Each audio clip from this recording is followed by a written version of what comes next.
नरेंद्र मोदी ने तीसरी बार प्रधानमंत्री पद की शपथ ले ली है और मोदी 3.0 का मंत्रिमंडल भी गठन हो गया है। मंत्रिमंडल के गठन के बाद सभी मंत्रियों ने अपने अपने कार्यभार को संभाल लिया है। इस बीच 8वें पे कमीशन की चर्चा तेज हो गई है। 1 करोड़ से ज्यादा सरकारी कर्मचारियों और पेंशन भोगी बेसब्री से 8वें वेतन आयोग के आने का इंतजार कर रहे हैं। 8वें पे कमीशन ही सरकारी कर्मचारियों की सैलरी बढ़ने से जुड़ी सिफारिशें सरकार के पास भेजेगा और फिर सरकार 8वां वेतन आयोग लागू करेगी। तो आइए जानते हैं इस रिपोर्ट में कब तक लागू होगा 8वां पे कमीशन और इसका किसे होगा फायदा। 8वें वेतन आयोग के जनवरी 2026 से लागू होने की उम्मीद है। बता दें कि इससे पहले सरकार हर 10 साल पर एक नए वेतन आयोग की सिफारिशें लागू करती रही है। 7वें वेतन आयोग को जनवरी 2016 में लागू किया गया था और गौर करने वाली बात है कि जनवरी 1946 में देश में पहला वेतन आयोग बना था। 8वें वेतन आयोग के बनने और लागू होने से जुड़ी औपचारिक जानकारी फिलहाल भारत सरकार की तरफ से शेयर नहीं की गई है। दिसंबर 2023 में सरकार ने कहा था कि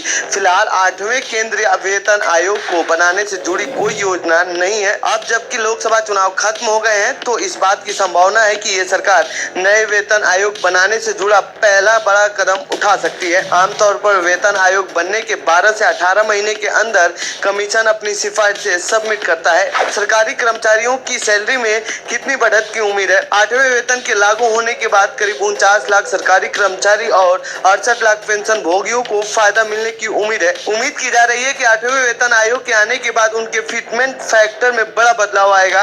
रिपोर्ट्स के मुताबिक फिटमेंट फैक्टर 3.68 गुना बढ़ सकता है, यानी जिन सरकारी कर्मचारियों की बेसिक सैलरी 18,000 रुपए है, फिटमेंट फैक्टर बढ़ने से बेसिक पे में 8,000 रुपए की बढ़ोतरी होगी और यह 26,000 रुपए तक हो जाएगी। क्या है फिटमेंट फैक्टर का फार्मूला? फिटमेंट फैक्टर का वह फार्मूला है जो 8वें वेतन आयोग के तहत कर्मचारियों की सैलरी और पे मैट्रिक्स में मदद करती है। इसकी प्राथमिक भूमिका प्रस्तावित 8वें सीपीसी वेतन मान के अनुरूप वर्तमान 7वें सीपीसी वेतन को एडजस्ट यानी समायोजित करना होता है। बता दें कि 7वें वेतन आयोग में फिटमेंट फैक्टर 2.57 गुना पेश किया गया था।